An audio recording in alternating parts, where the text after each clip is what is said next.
Buenas noches, hermanos. Vamos a Buenas esperar noches, Mauricio. un minutito y ya arrancamos.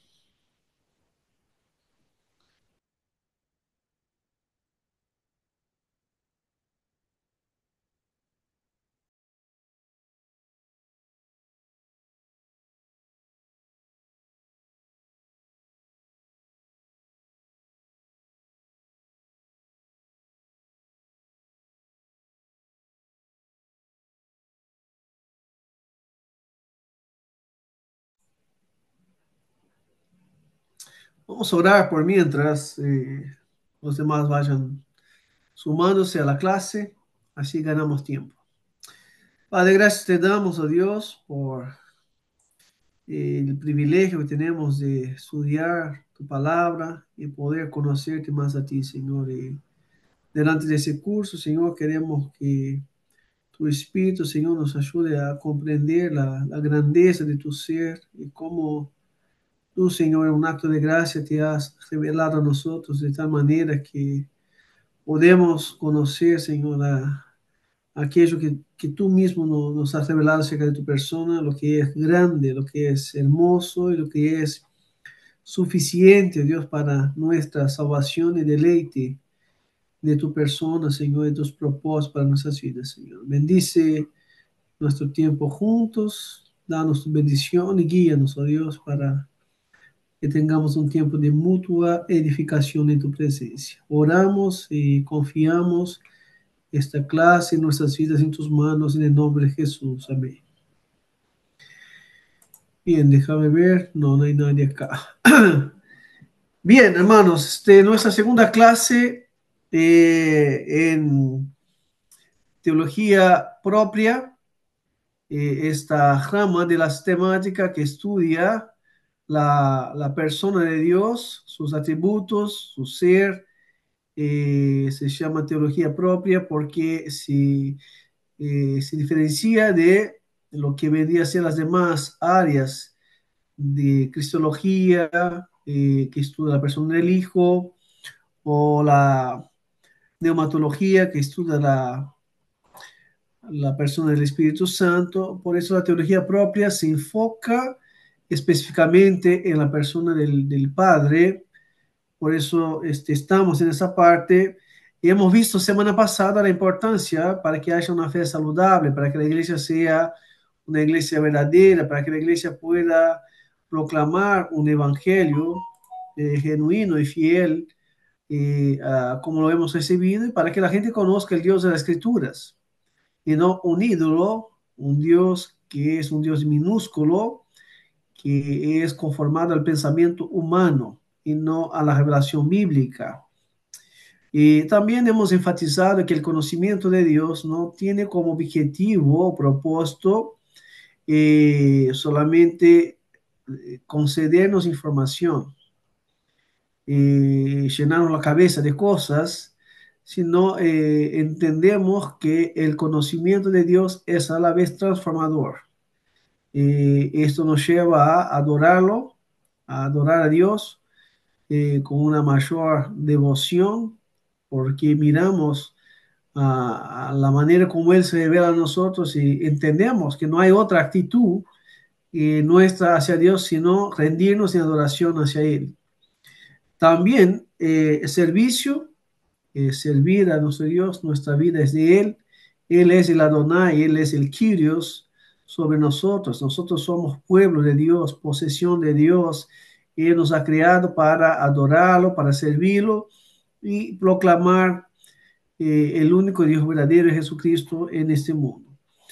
Eh, Tratamos de empezar afirmando que Dios se revela a través de las Escrituras como siendo el único Dios.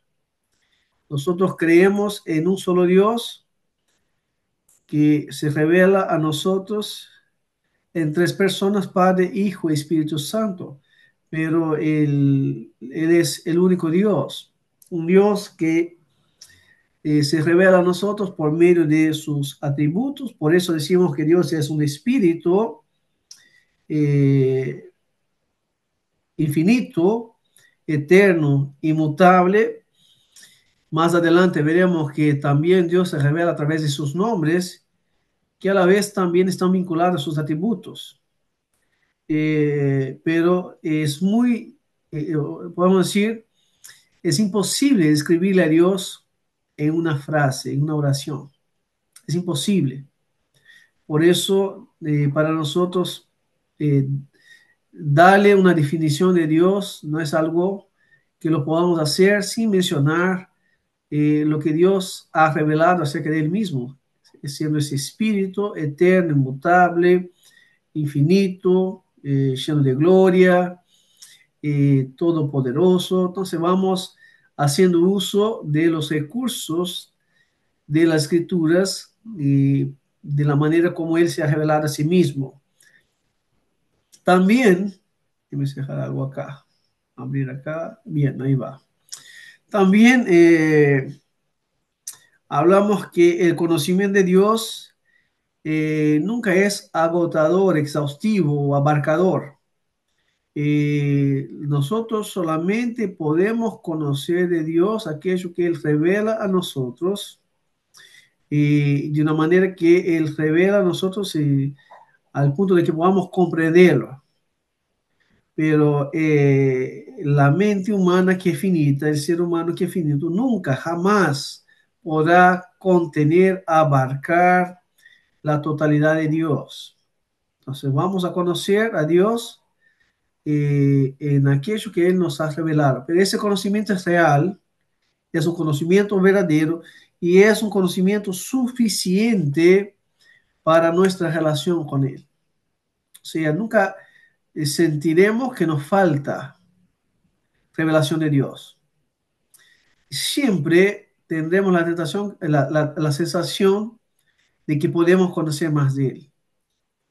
Y esto para nosotros entendemos por las escrituras que vamos a tener un conocimiento por medio de la creación, un conocimiento por medio de la naturaleza, las cosas creadas por Dios. Y este conocimiento no es para nosotros suficiente para la salvación y por causa de la caída, este conocimiento ha sido afectado en el hombre. Por lo tanto, el hombre nunca llegará a un conocimiento del Dios verdadero y de la salvación solamente por medio de la revelación natural. Al contrario, debido a su condición de caída, él siempre va a suprimir esa verdad, distorsionada. Por eso tenemos la revelación especial o escrita, la que es eficiente, la que es necesaria, la que es suficiente para nuestra redención, y donde la persona de Cristo es el centro de toda la revelación. Y también vimos en la clase pasada, empezamos a entender que el conocimiento de Dios es algo que está impreso, que está presente del diseño del creador para su criatura. O sea, Dios colocó un conocimiento innato en el hombre, de manera que todo hombre, en todo tiempo, en todo lugar, tiene en sí esta parte de que hay Dios, que Dios existe. Pero a la vez está el conocimiento adquirido, que esto vendrá por medio de la revelación general, por medio de la revelación especial que tenemos también de parte de Dios.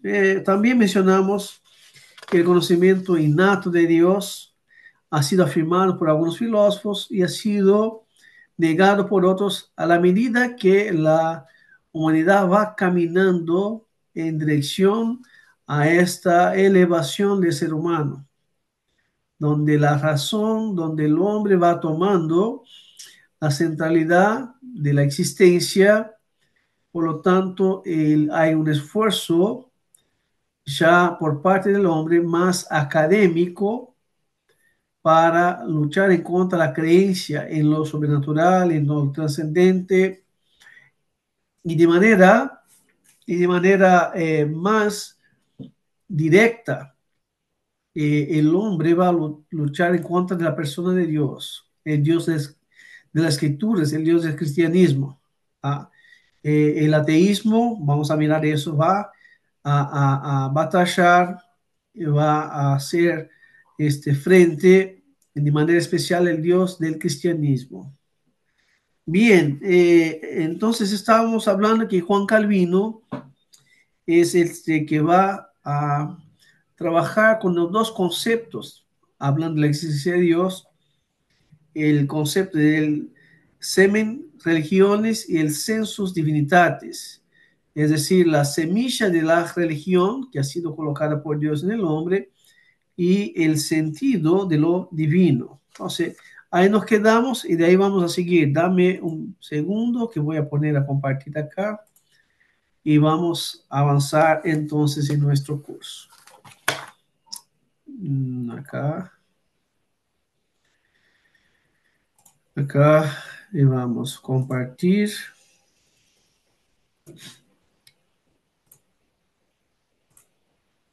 Acá estamos. Bien, ahí va. Lo pueden ver, ¿verdad? Entonces hablamos del semen religiones y ahora vamos a hablar del census divinitatis. Déjenme solo ubicarme en mi material acá. Bien, acá estamos. Bien. Entonces, la semilla de la religión, por lo tanto, ha sido colocada por Dios en el hombre, de manera que como consecuencia de esa semilla de la religión está el sentido de lo divino, el sentido de Dios, de que existe Dios, de que hay Dios. Y todo ser humano posee esta conciencia innata de la existencia de Dios. Ha sido implantada por Dios en todos los hombres y ha sido implantada por Dios para que el hombre no pueda esconderse o alegar ignorancia. Eh, Cuando miramos a través de la historia humana, vemos que la historia de las civilizaciones, de los pueblos, muestra que no ha existido cultura o pueblo sin alguna forma de religión. Eh, una lectura a lo largo de la historia, vamos a ver que esta expresión está presente en todo el Antiguo Testamento y los trabajos antropológicos que se siguen haciendo en los días de hoy es cuando se dan con civilizaciones que se descubren, se vuelve a ver que el mismo patrón se repite en la humanidad. Toda civilización tiene el sentido de la conciencia divina porque Dios implantó en el hombre la semilla de la religión. Y es por eso que Calvino, él lo va a decir ahí complementando, por lo tanto, visto que desde el comienzo del mundo no ha habido ninguna región, ninguna ciudad, en resumen, ninguna familia que pudiera vivir sin religión. En esto descansa la tácita confesión de que el sensus divinitatis está inscrito en los corazones de todos los hombres. Entonces, Calvino, trabajando con esos dos conceptos, por medio de las escrituras, él dice que todo hombre tiene de parte de Dios una semilla de la religión y consecuentemente el sentido de la divinidad. Y las escrituras van a tratar de mostrarnos esta realidad. Por ejemplo, en Hechos, capítulo 17, tenemos el contexto del apóstol Pablo. Lucas relata el apóstol Pablo predicando el evangelio en el mundo griego y llega al centro lo que venía a ser la ciudad más importante en las filosofías, en el conocimiento de la época. Y el apóstol Pablo va a predicar en esta ciudad donde estaban los estoicos, estaban los epicureos, que venía a ser dos grandes fundamentos de la filosofía de nuestro tiempo. Bien, lo que los filósofos modernos o postmodernos de nuestros días afirman tiene sus cimientos allí, pero noten que aquellos hombres a la vez, por más que discutían diferentes formas de pensamientos, estaba presente el sentido de la religiosidad muy fuerte. Pablo se da con una ciudad que tenía inúmeros altares, incluso uno que es al Dios desconocido. Por lo tanto, está clarísimo que había un sentido presente en la sociedad de estos días de que había un ser mayor que ellos, que había una divinidad que debería ser adorada, y eso tiene que ver, Pablo, lo que Calvino va a decir, eso tiene que ver con el sentido de la conciencia, la existencia de Dios, por la semilla de la religión que ha sido implantada por Dios en los hombres. Y la diversidad o el politeísmo o la idolatría que le generó a Pablo un sentimiento de rebelión, de revuelta, tiene que ver con la caída. El hombre tiene las semillas de la religión, en el sentido de que hay Dios, pero el hombre no puede llegar al único Dios verdadero. Por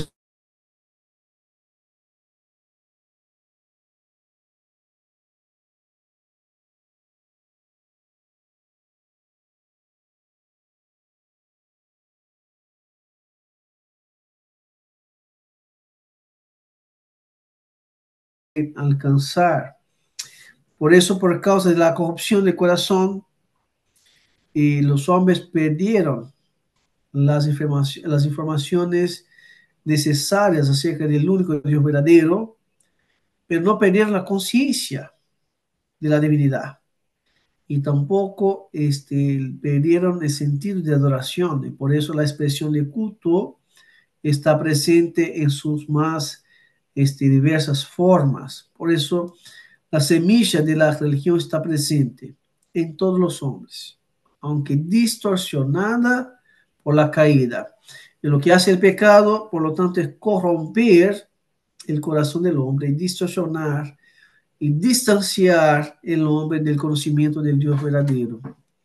Por eso el apóstol Pablo, escribiendo a la iglesia en Roma, él hace esta afirmación de cómo Dios mira a los hombres. La ira de Dios se revela sobre todos los hombres por causa de la injusticia. Los hombres, teniendo conocimiento de Dios, no le dieron gloria. Va a decir que los hombres van a disparar para una idolatría y una corrupción moral por causa de no tener un conocimiento del Dios único y verdadero. Entonces, ahí vemos una vez más presente los conceptos que Calvino trata de enseñar de manera inequívoca.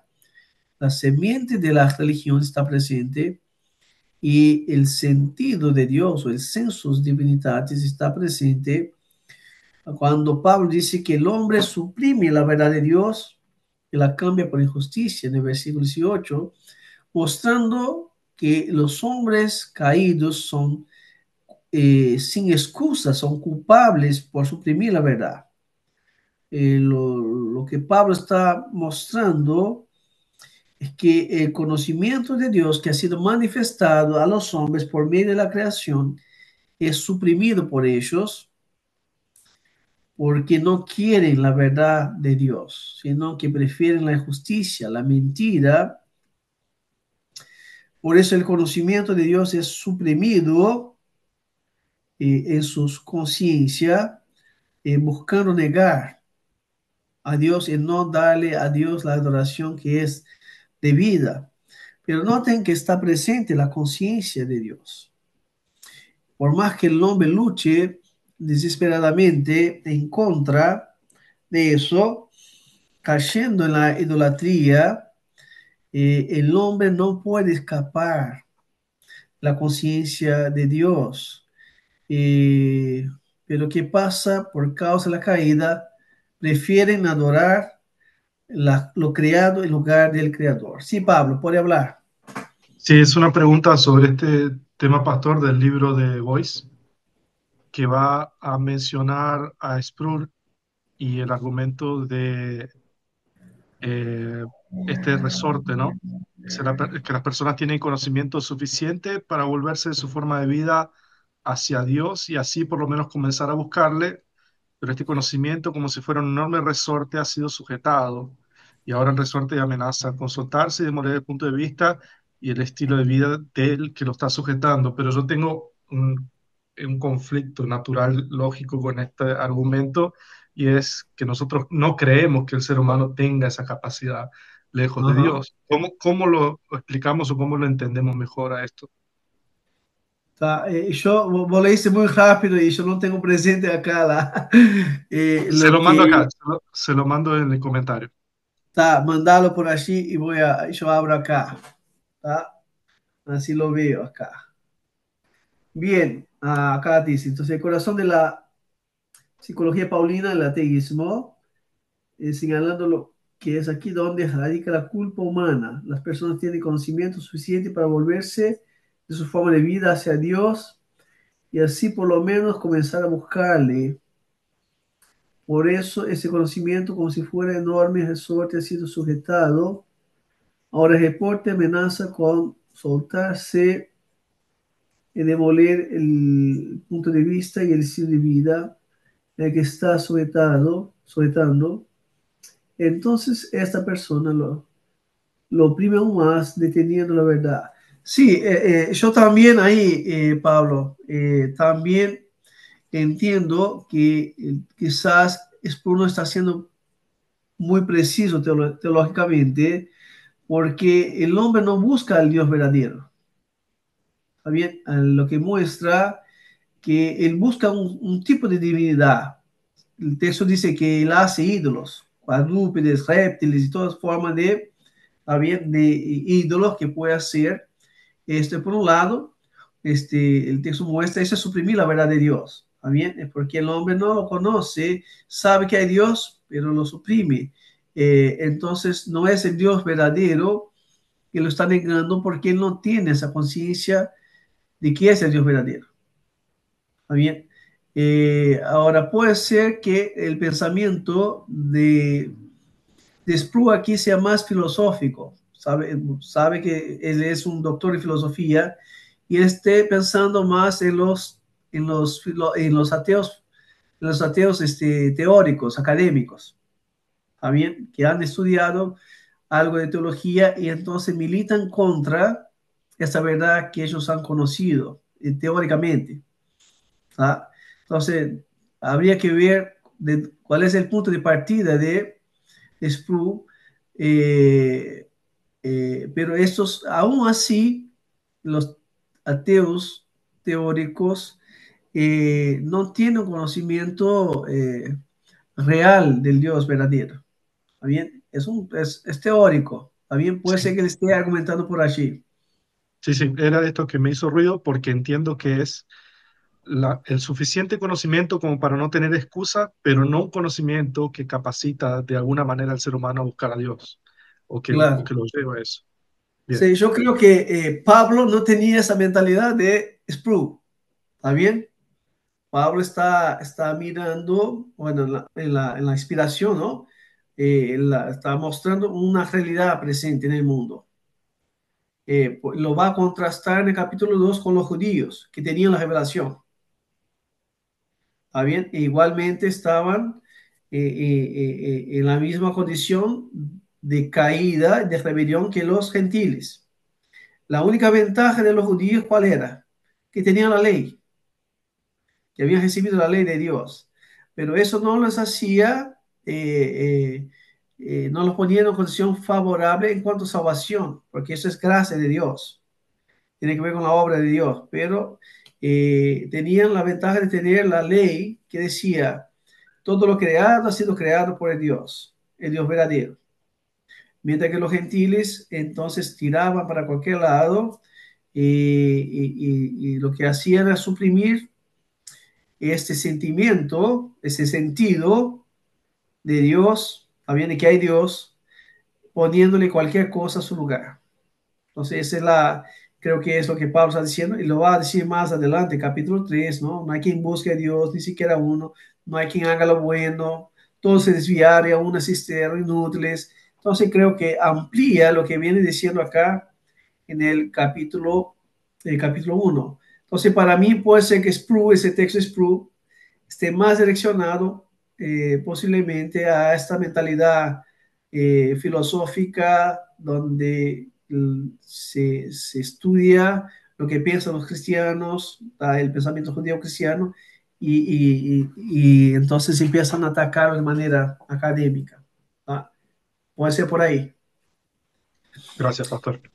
Por favor, gracias a vos. Entonces, lo que encontramos, hermanos, aquí lo que Pablo viene diciendo, que esta actitud del hombre hacia Dios, ¿no? Delante de la revelación general que dice que hay un Dios que ha creado las cosas, los hombres en esta condición de caída suprimen la verdad de Dios, la idea de suprimir aquí es luchar en contra a aquello que está eh, colocado en ellos, aquello que es natural en ellos, que es el conocimiento de Dios, como resultado de la caída, y por lo tanto lo que van a hacer es luchar contra ese conocimiento que no puede ser eliminado de ellos.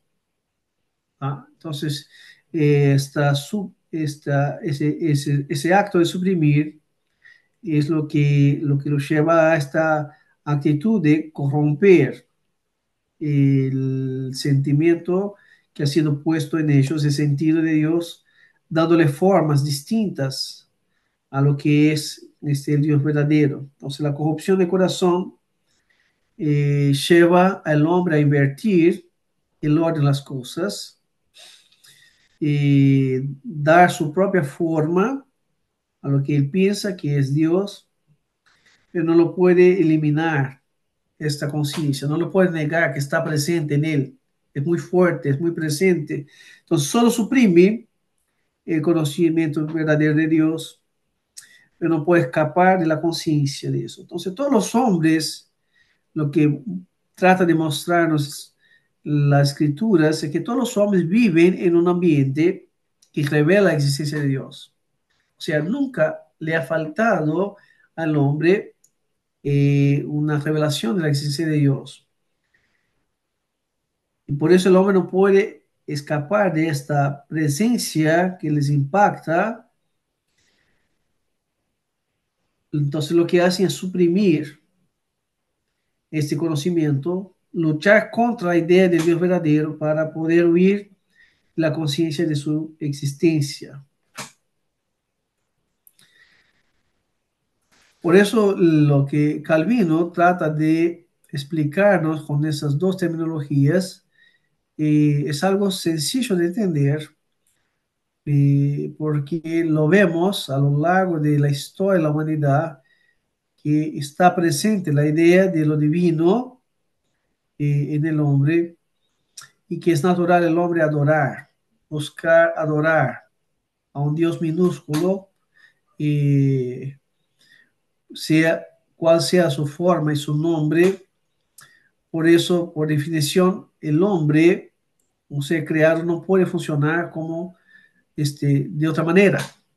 También no puede ser otro tipo de persona que no un adorador, sino una persona que tenga esta conciencia de lo divino.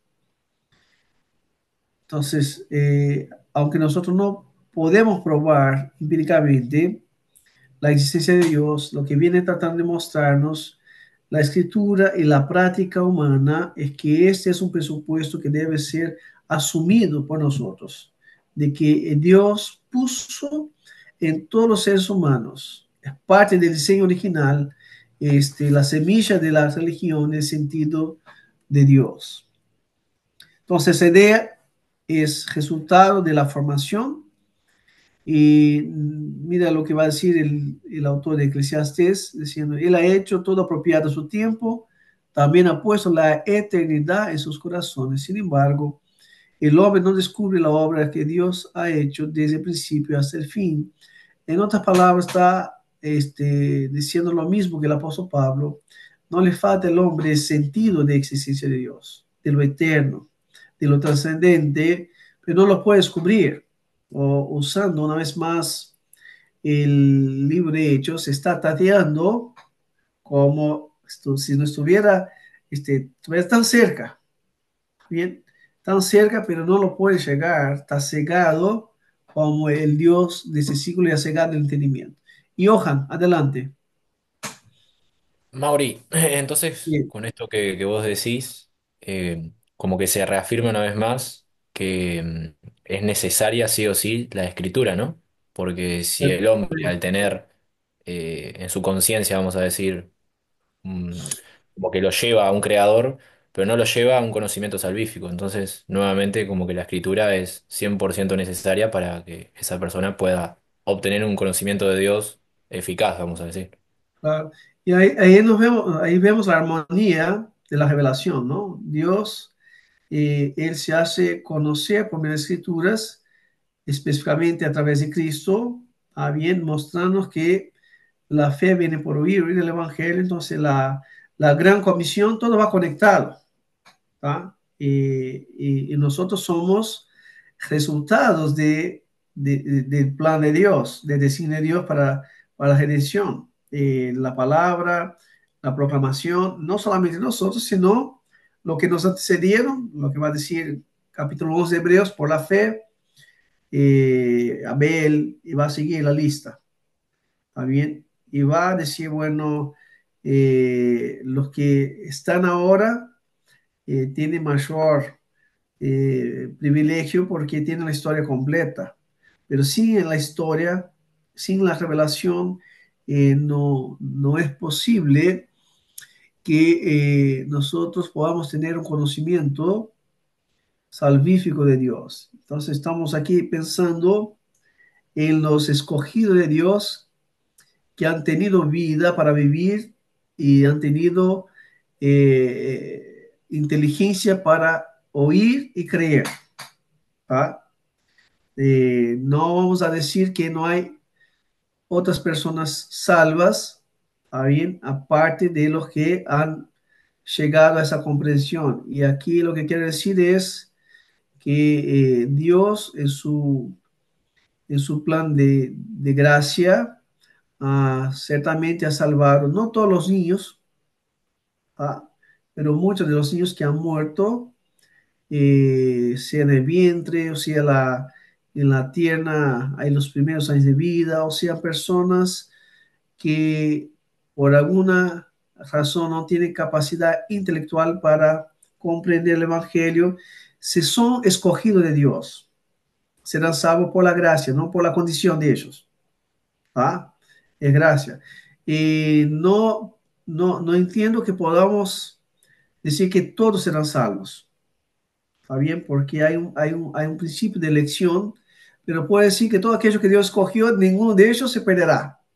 Pero esto no nos elimina, ¿está bien?, la comprensión de la revelación y del propósito de Dios de que ese conocimiento se propague, se llene la tierra. ¿Está bien? Que la tierra se llene de conocimiento de Dios por la proclamación del Evangelio. Entonces, quizás aclarando eso para comprender la idea de que no faltará delante del trono de Dios representante de todas las naciones, tribus, lenguas, como lo afirma el libro de Apocalipsis. Eh, pero poniendo énfasis acá de que jamás ha faltado en los hombres testimonio de que hay Dios. Por eso el hombre es inexcusable.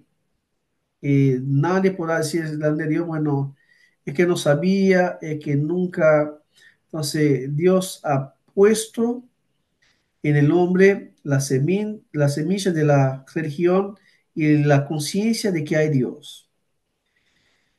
Entonces, aquí, pasando adelante, una vez más, entonces la idea es de que el sentido de Dios es algo innato, así como también las ideas de espacio-tiempo. Es interesante de que la idea de espacio-tiempo es universal. Existe en todas las culturas, pero no es igual en todas las culturas. La manera como las culturas entienden el tiempo, por ejemplo, para algunos es lineal, para otros es cíclico, ¿tá? El espacio, entonces, pero es universal la idea de espacio-tiempo. Lo mismo es la idea de la existencia de lo divino, de la necesidad de adorar. Entonces, la intensidad de esa idea va a variar de acuerdo con las razas, civilizaciones, pero son ideas universales. Eh, no ha faltado para la humanidad la revelación de los atributos de Dios por medio de la creación, a lo que texto va a decir son atributos invisibles. ¿Tá? No, no son algo que se pueda experimentar por los sentidos humanos directamente, pero son vistos claramente por la mente humana de que todo lo que está ahí afuera, todo lo que está funcionando, apunta para la existencia de un ser superior que gobierna, que ha designado propósito para todas las cosas. Por eso la negación de Dios eh, existe, está presente en la humanidad. Como Pablo decía, el hombre pasa a suprimir la verdad de Dios. Por lo tanto, no es algo de los tiempos postmodernos, sino que esto se ha manifestado por medio de la idolatría, del politeísmo, y ahora lo vemos de manera eh, más militante desde el periodo de la Ilustración o Iluminismo, por un ateísmo militante, ¿tá? Que entra en la sociedad de diferentes formas. Pero noten que la idolatría y la negación está presente. Ahí vemos esta realidad de Dios prohibiendo en los hombres de hacer ídolos y de adorar ídolos. Vemos que el padre de Abraham eh, era idólatra. El salmista lo va a mostrar lo que el hombre hace, lo que Pablo va a decir más adelante. El necio ha dicho en su corazón. Noten que él trata de negar lo que está presente. Está hablando consigo mismo. Eso lo que sentís no es verdadero. No hay Dios. Y ahí el capítulo 10 lo habla de propósito de la negación. Porque el deseo del corazón, de su corazón se jacta el impío y el codicioso maldice, desprecia. El impío a través de su rostro no busca a Dios. Todo su pensamiento es no hay Dios. El texto va a seguir diciendo que esa negación tiene un propósito. Dar riendas sueltas al hombre para hacer lo que él quiere, vivir deliberadamente en pecado. Entonces, no hay manera de que el hombre pueda luchar en contra, pero el hombre comienza, lo pueda borrar el hombre esta realidad, pero el hombre comienza a luchar en contra de eso. Entonces, lo que vemos en la escritura es que el pecado hará con que las personas nieguen este conocimiento, ¿tá? Como lo dijo Pablo, obstruyendo la verdad de Dios con la mentira, de manera que nadie tendrá excusa delante de Dios. Déjame ver si está acá. No, sí, está acá.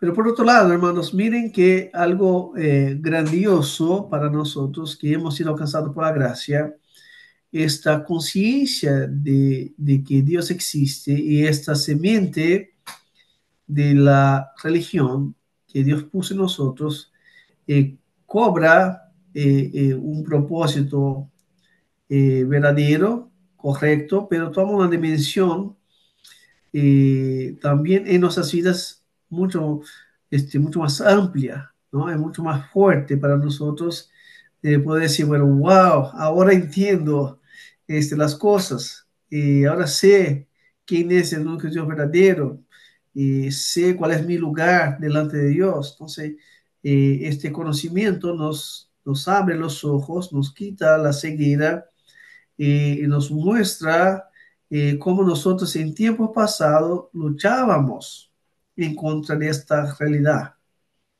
del Dios verdadero, de la existencia de Dios, de cómo nosotros éramos, como lo leímos ahora, tratábamos de negar en nuestros corazones al Dios verdadero para hacer las cosas o vivir de la manera como nosotros queríamos. Entonces empezamos a conocer a Dios, como dice revelar las Escrituras, y pasa para nosotros a ser nuestro Padre amoroso, una relación paternal, personal que tenemos con Dios, donde su Espíritu que habita en nosotros nos da ese testimonio interno. El Espíritu testifica a nuestro Espíritu que somos hijos de Dios. Y esta convicción es tan fuerte en nosotros porque es algo que Dios nos dio, esa fe salvadora, y por eso llegamos a conocer a Cristo como siendo nuestro único, suficiente redentor, y es el que nos reconcilia con Dios, el que intercede por nosotros y que es la causa última de nuestra salvación, de la seguridad también de esa salvación. Entonces nosotros, por la gracia de Dios, al ser renovados o regenerados por el Espíritu Santo de Dios, pasamos a tener este amor en respuesta al amor que hemos recibido. Él nos amó primero, por eso nosotros le amamos. Y por eso el apóstol Pedro va a decir que aunque no lo hayamos visto, lo amamos. Entonces es algo grandioso, fuerte, verdadero, real en nuestras vidas. Ahora, a lo largo de la historia vamos a encontrar que vemos que hubieron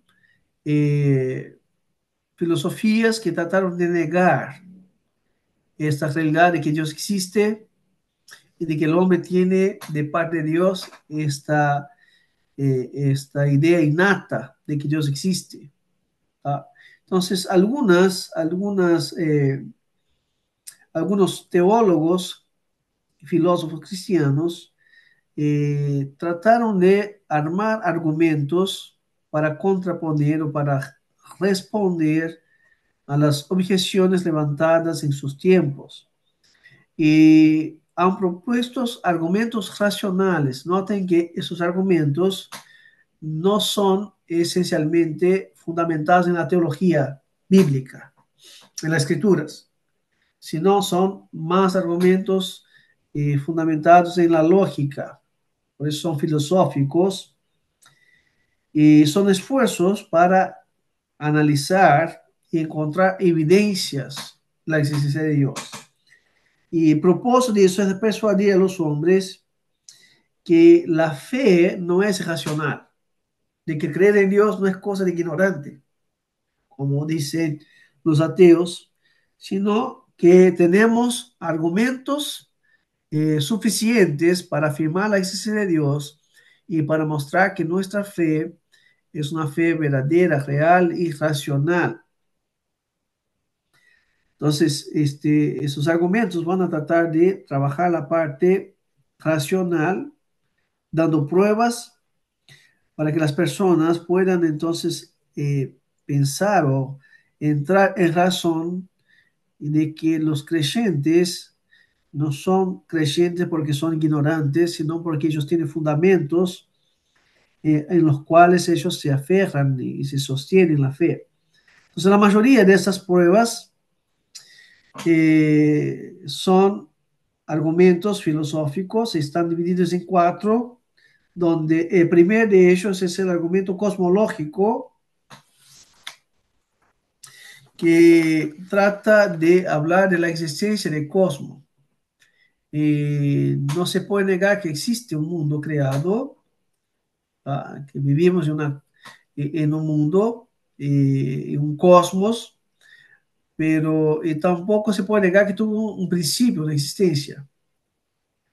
Entonces, lo que hicieron los filósofos para argumentar la existencia de Dios de manera usando el cosmos, es decir, que usar el principio de la causalidad. Entonces, todo lo que existe tiene una causa.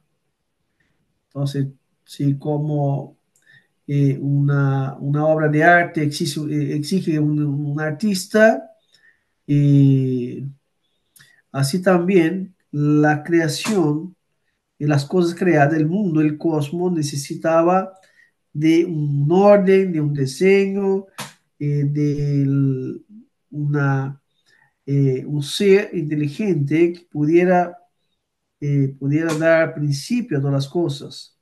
Entonces van a ir usar la ley de la física, entonces de que no hay efecto sin causa, y afirmando, por lo tanto, que el mundo solo existe porque por detrás de esa creación existe a un creador, a un ser que dio origen a todo lo creado, y por lo tanto, para que estas cosas vinieran a existir, es necesario que ese ser fuera eterno, fuera inmaterial, personal y poderoso.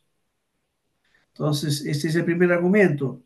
Solamente un ser que existe por siempre y que él no está limitado a las cosas creadas por ese material, que es personal porque tiene propósito en relacionarse con esa creación y que tiene poder suficiente para crear, sostener y llevar adelante todas las cosas. Por eso ese es el primer argumento, el argumento cosmológico. El segundo argumento es el teleológico, que viene la palabra telos, que significa fin, propósito, designio. Por lo tanto, el argumento teleológico afirma, está muy relacionado al anterior, que todas las cosas fueron creadas, pero fueron creadas con un fin, con un propósito. Y trata de mostrar que toda la creación tiene un orden, tiene un proceso de funcionamiento que es perfecto. Así como el agua tiene sus procesos de evaporarse, después llover, regar la tierra, o piensa en el cuerpo humano, todo el proceso de funcionamiento del cuerpo humano, el corazón que trabaja y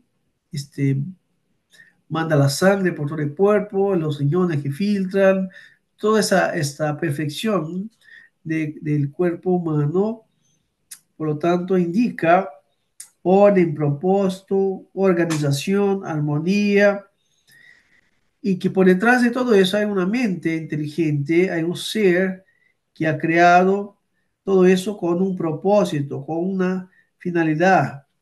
Entonces, presupone que hay una inteligencia mayor que ha planeado todo eso. Entonces, es una subcategoría del primer argumento o una consecuencia lógica del primer argumento. Hay un cosmos, este cosmos ha sido creado con orden, propósito y fin, y por eso la existencia de Dios es necesaria, es natural que haya un creador que haya creado todas las cosas de manera perfecta y para un propósito específico. El tercer argumento es el argumento ontológico que va a apuntar para la existencia de ese ser que es muy presente, de ahí la idea de la existencia de Dios está impresa en el ser humano. Nosotros somos seres que existimos y en nosotros está el sentido de que hay Dios. Entonces, si ese sentido está en nosotros, es porque Él existe. De lo contrario, no estaría en nosotros. Entonces, es algo que no es solamente una algo de la imaginación del hombre, sino que es algo real, verdadero, esa noción de tener alguien más allá de nosotros mismos.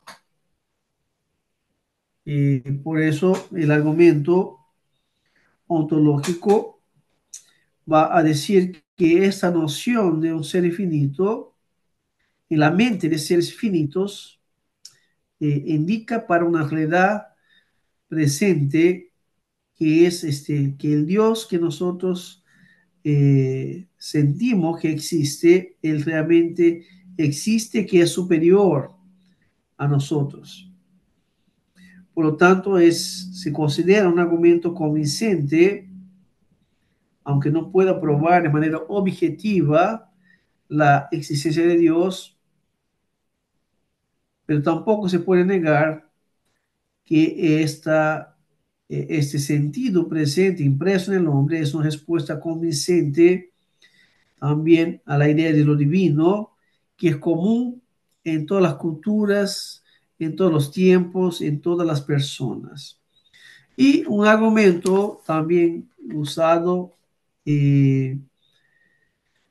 muy fuerte es el argumento moral, este sentido de lo que es correcto, incorrecto, lo que es bueno, es malo, de justicia e injusticia, que también está presente en todas las culturas. No hay una sola cultura que no tenga sus códigos de ética, de moral. Bueno, hasta en las cárceles, en las prisiones, los criminales tienen su código de justicia. Y entonces esta realidad de que todos anhelan por justicia y que todos se irritan con la injusticia y de que hay cosas que son buenas y cosas que son malas. Esto indica que hay un patrón moral presente en la humanidad, aunque pueda diferenciar en ciertos grados de uno al otro, pero la cuestión es que existe un patrón moral. Y la pregunta es, ¿de dónde viene la noción de lo moral? Entonces, el argumento es que esto ha sido implantado por Dios y por lo tanto, si Dios implantó en nosotros un sentido de principios morales, entonces es porque Dios existe. Charles Hodge va a decir que como la imagen del sol reflejada en un espejo, en la superficie de un lago, revela que el sol existe. Entonces, Hodge dice lo mismo. Así el alma humana tan clara e infaliblemente revela que Dios existe y lo que Él es decir, los patrones morales que hay en nosotros, es un reflejo de alguien más grande, más superior a nosotros, que es Dios. Por lo tanto, la moral no puede existir o proceder de nosotros mismos, sino procede de Dios quien implantó en nosotros. Y este patrón de moral no puede ser explicado por la evolución, es algo que tiene que ver con el ser humano a lo largo de su historia. Por lo tanto, es algo que existe y que procede de un Dios infinito, sabio, que es un ser moral. Y incluso Immanuel Kant, que intentó rechazar los argumentos anteriores, aceptaba el argumento de la moral, diciendo que el camino propio de la religión es el camino de la moral. O sea, por eso la religión es vista y atacada como siendo moralista, ¿ah? Por aquellos que no quieren someterse a Dios. Y Kant decía entonces que el hombre es un ser moral y por lo tanto el hombre refleja la vida de un Dios moral. Entonces esos cuatro argumentos tratan de mostrar de manera lógica que Dios existe. Ahora, no son pruebas definitivas de esa verdad. Nosotros entendemos que para nosotros, en última instancia, solamente la Biblia y la fe es la que nos puede dar este conocimiento y esta comprensión de que Dios existe.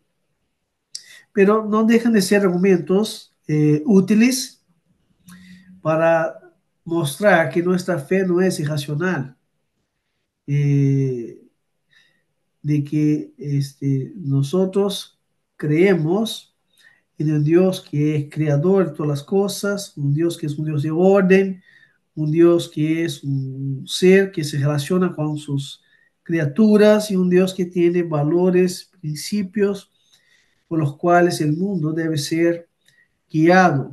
Por eso estos argumentos ayudan a superar objeciones de parte de los que no creen, mostrándoles que la fe cristiana no es irracional, no nos falta a nosotros intelectualidad, sino que estos argumentos son suficientes para mostrar que el sentido de la existencia de Dios está manifestado por todos los lados, en todas las personas y en todos los tiempos. Por eso, estos argumentos son útiles, aunque no prueban que Dios existe. Solamente lo que nos ayuda es mostrar que nuestra fe sí es razonable y sí tiene buen fundamento filosófico. Pero esto, como no convence a los hombres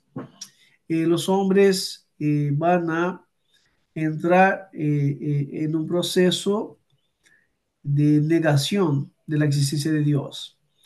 Y aquí entramos entonces, Dios existe, pero los hombres luchan contra esta verdad, contra esa realidad. Y esa lucha que los hombres tratan de llevarla en contra de Dios es la negación de Dios, lo que llamamos ateísmo. Y el ateísmo no es algo natural a los hombres. Los hombres no nacen ateos, los hombres se convierten en ateos. El ateísmo, por lo tanto, es una realidad de que el hombre eh, eh, trata de luchar en contra de su conciencia de lo divino y buscando ignorar lo que ve de la revelación natural, buscando negar o reemplazar a Dios por otras cosas.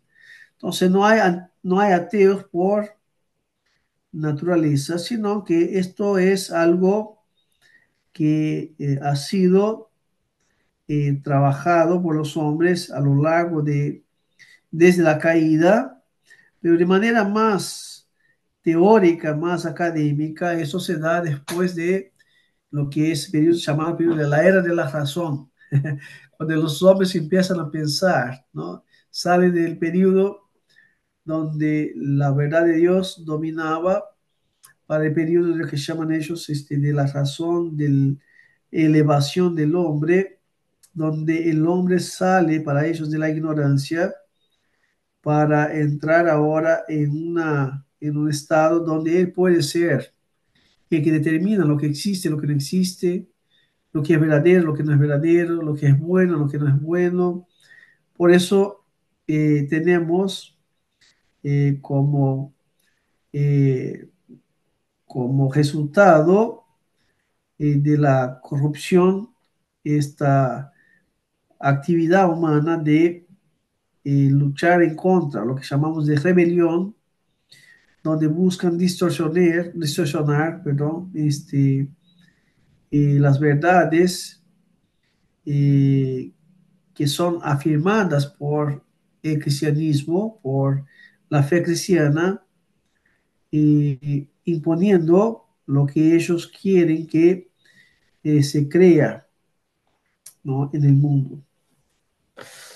Esa perspectiva distorsionada de Dios, de las cosas creadas, está muy presente y es transmitida en el mundo por una cosmovisión. Eso viene por películas, viene por libros, viene por teorías científicas, viene por y por religiones también, viene por diferentes puertas y lo que ha alimentado en la humanidad este pensamiento de que puede que Dios no exista. Entonces, vamos a encontrar que no es, y acá es interesante mirar, ¿no? Nosotros estamos en el siglo XXI y el número de ateos sigue siendo efímero en relación a a las creencias del mundo. eh, los, los hombres siguen siendo religiosos y siguen afirmando que hay Dios, aunque no es, la gran mayoría no es el Dios de las Escrituras. Y el número de los que niegan sigue siendo pequeño y algunos no se atreven ni a afirmar que existe ni negar que existe. Entonces tenemos ahí los agnósticos que serían la gran mayoría de los ateos, son más agnósticos que ateos. Bien, dicen, bueno, es que no puedo decir que sí, que no, y quedan ahí en la duda. Ah, entonces, la negación de la existencia de Dios no es algo que nace de nuestra sociedad contemporánea, sino que es una realidad antigua. Entonces, el nacimiento del ateísmo tiene su origen en el huerto del Edén. Cuando Adán y Eva pecan, la semilla del ateísmo es también entra en la vida del hombre. Por lo tanto, vemos que el corazón de los hijos de los hombres, como dice Eclesiastes 8:11, está en ellos entregado enteramente hacia lo malo. Encontramos que el hombre comienza, por lo tanto, desde la caída, negar la existencia del Dios verdadero y querer imponer sus propias creencias. Eso ya se da con Adán y Eva, hermanos. Cuando Adán y Eva se hacen los delantales, se esconden de Dios, es una forma de negación. Y después lo vamos a ver, esto más creciente en Caín, en sus descendientes, se lo verá bastante en los días de Noé, se verá después en Babel. Noten que eso va creciendo. Y noten que luego, cuando el pueblo de Dios está en Egipto y tiene que volver para conquistar la tierra prometida, hay una infinidad de pueblos, cada uno con su Dios. Y Dios dice, no se mezcle con ellos, porque si no se van a terminar creyendo en sus dioses y adorando a sus dioses. Entonces había una amplia forma de adoración que vamos a ver que todo tipo de idolatría, todo tipo de religiosidad que no sea la verdadera es un tipo de ateísmo, es negación de la verdad. ¿Ah? Aunque no será, vamos a dividir el ateísmo en dos partes, ahí, el ateísmo teórico y el ateísmo práctico. ¿Tá?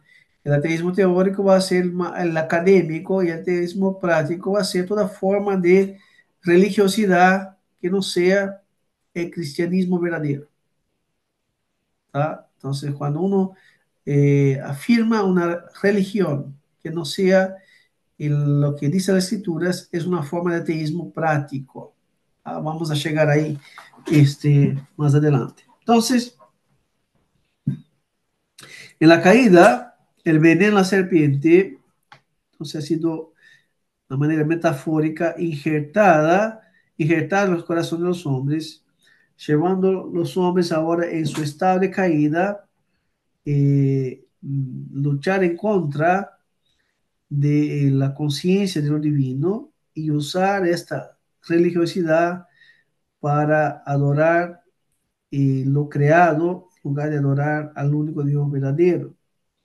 Por eso el ateísmo, por lo tanto, ha afectado o infectado a toda la naturaleza humana y a todos los descendientes de Adán. Pero eso no eliminó lo que venimos hablando, religiones y el senso de divinidades. Esto siguió presente en el hombre, pero lo que hizo el pecado, por lo tanto, es distorsionar o pervertir estas realidades de manera que el hombre no puede llegar a Dios, al conocimiento de Dios por sí mismo. Pero no hay ateo de nacimiento. El hombre se convierte en ateo en un proceso de raciocinio pernicioso y como resultado de esta rebelión en contra de Dios, su deseo, por lo tanto, es escapar de Dios, es vivir independiente de Él. La lucha en el corazón del ateo, por lo tanto, es en contra de lo que Dios ha colocado en su corazón.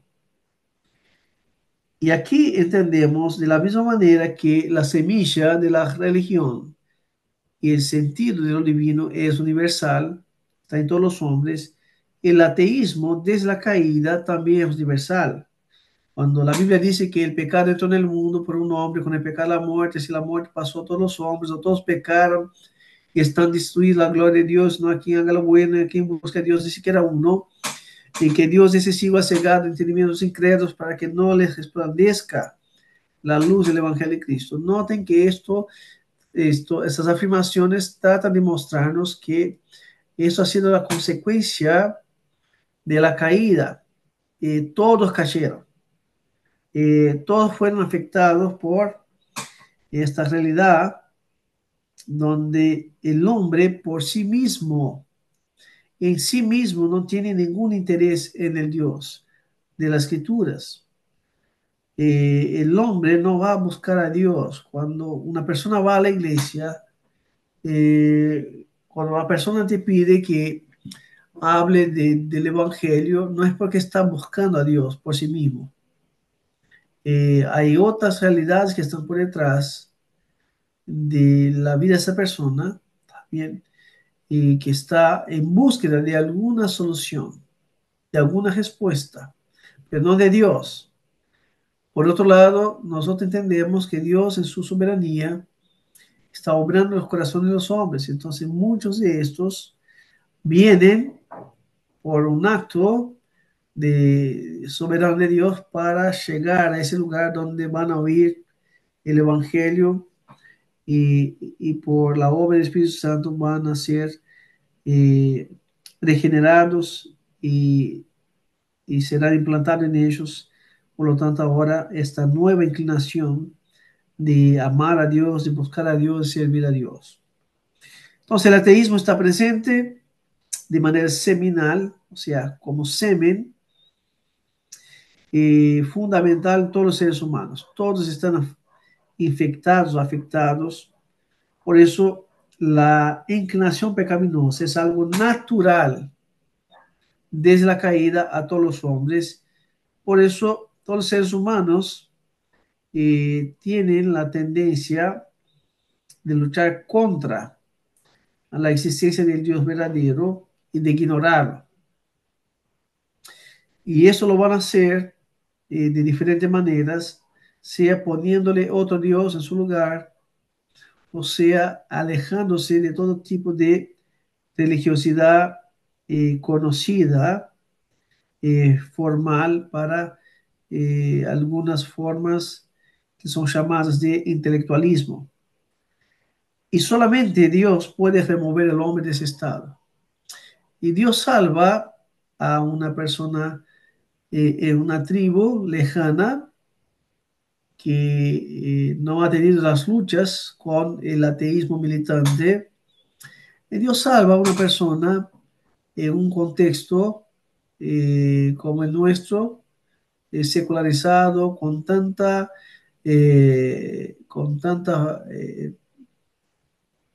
fuerza, con tanto actividad, ¿no? Vamos a pensar acá en Uruguay con un siglo de un ateísmo militante donde los niños en las escuelas son llevados a la creencia de que Dios no existe, que esos feriados que existían, que hablaban de Dios, eran todos eh, cuentos o realidades que no son algo digno de confianza.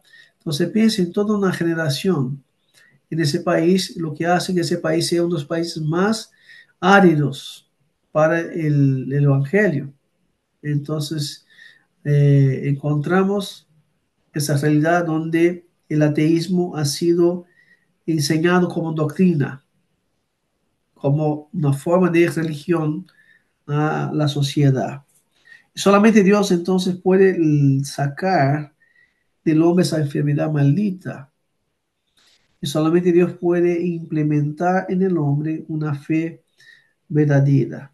Nadie busca a Dios como regla, como fin, como alegría, que es un deber natural de todos los hombres. Nadie desea tener comunión con Dios, sino que la alegría del ateo, del hombre caído, está en algo inferior a Dios.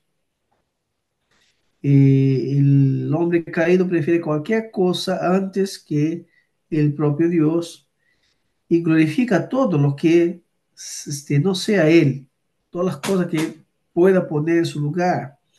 El hombre caído ama su propia inmundicia y no la santidad de Dios. Esta la aborrece. Y las acciones del hombre está, por lo tanto, manchada, teñida por el egocentrismo y están vacías de todo respeto que se le debe a Dios. Por lo tanto, un retrato de la universalidad del ateísmo. Pero también el ateísmo, por lo tanto, es algo inevitable. Una vez que el pecado entró en el mundo, con el pecado del ateísmo, entonces es algo que siempre ha estado presente, aunque nunca estuvo tan explícito como en los últimos tiempos, siglo XVIII, XIX, XX, XXI. Vemos que las semillas que sembraron tras el periodo de la Ilustración se ha convertido en una cosmovisión dominante en, en el mundo, eh, entre comillas, civilizado, en el mundo occidental. Eh, por lo tanto, generando esta indisposición espiritual que está presente en todos los hombres desde la caída, de que creer en Dios es una tontería, de que creer en Dios es cosa para ignorante.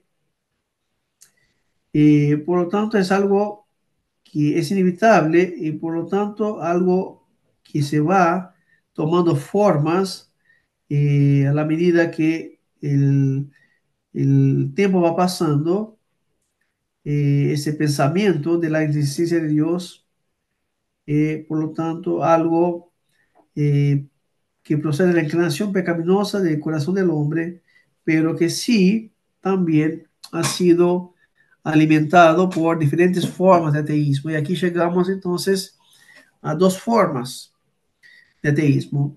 A ver si logramos terminar acá. Entonces, el ateísmo teórico, y vamos a resumirlo, que el ateísmo teórico es también llamado de ateísmo intelectual o académico. Entonces, es lo que se ha producido en las universidades, entre aquellos que son llamados de doctores científicos, y todo eso va a tomar forma no solamente en la ciencia, entonces todas las expresiones de disciplinas humanistas van a tener todas las semillas del ateísmo académico presente. También van a entrar por el arte, van a entrar por la música, van a entrar por los libros. Entonces, es llamado de intelectual porque tiene su origen entonces en el racionalismo alemán, y van generando toda una doctrina para justificar la negación de Dios. Por eso son llamados entonces de ateos dogmáticos, porque ellos tienen sus dogmas, sus doctrinas acerca de la inexistencia de Dios o de la negación de la existencia de Dios. Berkowitz va a decir que el ateísmo teórico se funda en alguna teoría científica o filosófica. Ahí entran entonces las dos áreas, ¿no? De conocimiento, la ciencia y la filosofía. Generalmente son de un tiempo intelectual más elevado y intentan, por medio de argumentación racional, justificar la afirmación de que no hay Dios.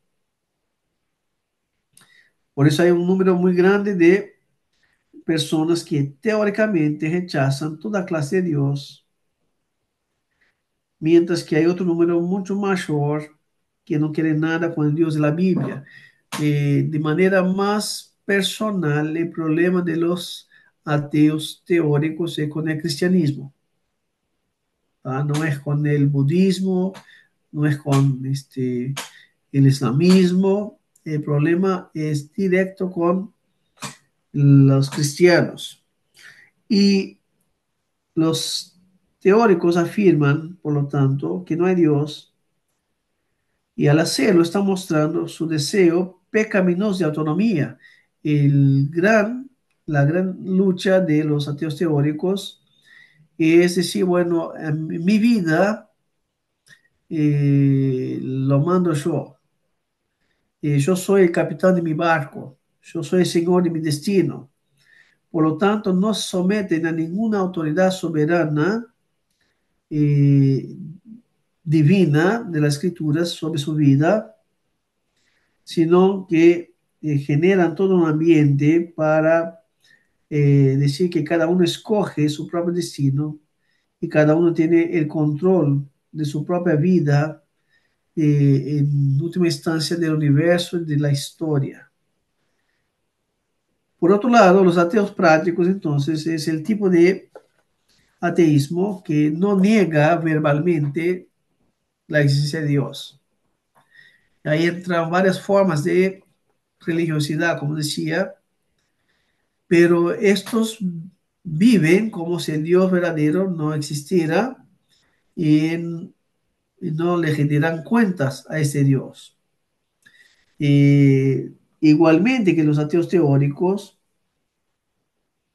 el ateo práctico es aquel tipo de persona que el apóstol Pablo llama en Efesios 2:12 la vida de los creyentes antes de llegar a la fe.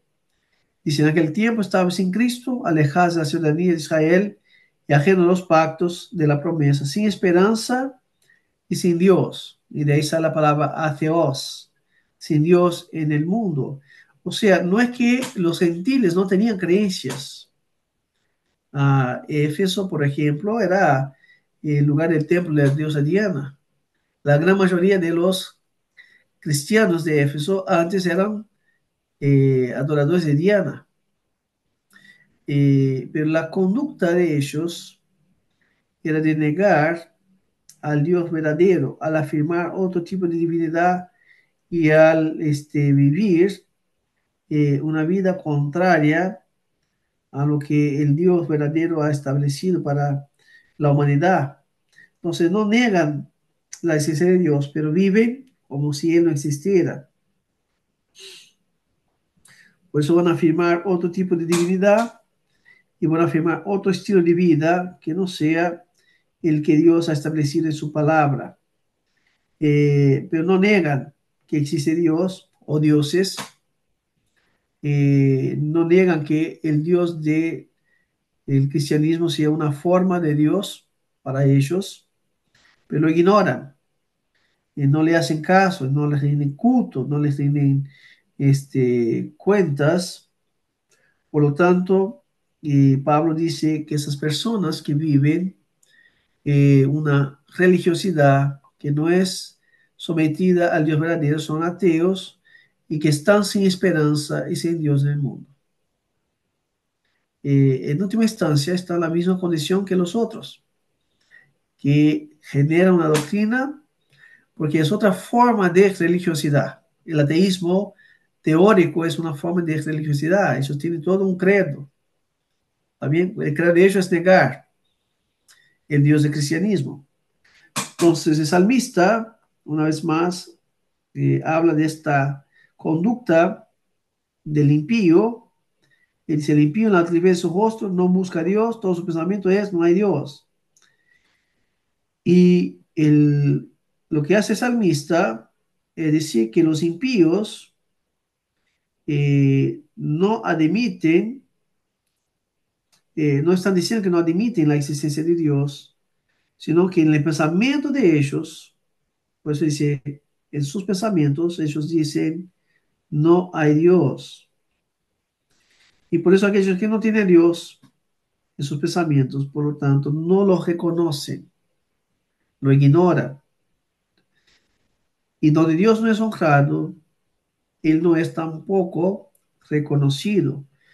Por eso el ateísmo práctico se hace evidente en el hecho de que el ser humano se olvida de Dios como si Él no existiera. Y aquí estamos hablando del Dios verdadero, lo que Pablo escribiendo a Tito así, profesan conocer a Dios, porque ellos dicen, no, yo conozco a Dios, yo creo en Dios, ¿está bien? Pero es un Dios minúsculo y sus obras eh, son abominables y son desobedientes y inútiles para cualquier buena obra, porque no están debajo del único Dios verdadero. Entonces, las malas obras de los hombres es una manifestación de la negación práctica de que Dios existe y el credo de ellos, por lo tanto, va a ser contrario, va a ser una contradicción a la fe al Dios verdadero. Por eso niegan a Dios con sus obras. Y vamos terminando acá.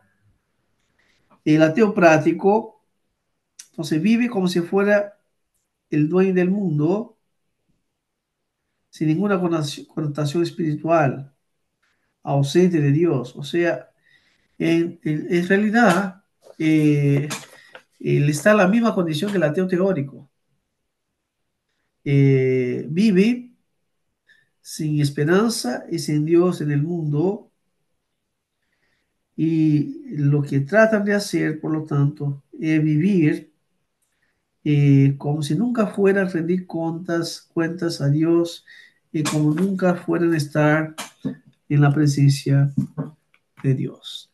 Vamos hasta acá, hermanos. Dejamos para las consecuencias para la próxima clase y para entrar también en hablar de la singularidad de Dios. Ya entraríamos en la otra semana para hablar entonces de la existencia de Dios desde una perspectiva cristiana, reafirmando, por lo tanto, lo que nosotros creemos, saliendo de la negación y las consecuencias para entrar entonces en aquello que sostiene y en aquello que trae esperanza a nuestras vidas. ¿Algún comentario? Hay algunas cosas acá que no vi. Ah, está. ¿Algún comentario? ¿Algo que quieran decir antes que oremos?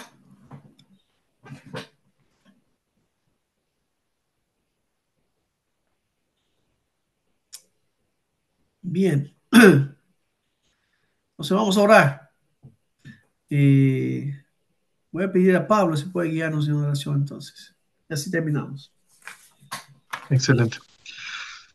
Señor, te agradecemos por tu gran fidelidad, por nuestras vidas. Gracias, Amén. Señor, por revelarte a nosotros, porque podemos conocerte, aunque de manera limitada, Señor. Estamos tan gratos, tan agradecidos, Señor, por lo poco Amén. que sabemos de ti, que esa nos llena el corazón y nos sacia verdaderamente. Amén. Gracias, Señor, que podamos seguir aprendiendo con humildad, Señor, contritos, Señor, conmovidos por tu verdad. Amén. Gracias, Señor, por la vida del pastor y por todos mis hermanos que puedan tener un buen descanso esta noche, Señor, Amén. en Sí, paz. sí, sí. Amén. Amén. Amén. Muchas gracias, hermanos. Buen descanso a todos. Nos vemos mañana con los que siguen, si Dios quiere. Bendiciones. Mañana, muchas Nos gracias. vemos, pastor. Hasta Hasta luego. mañana.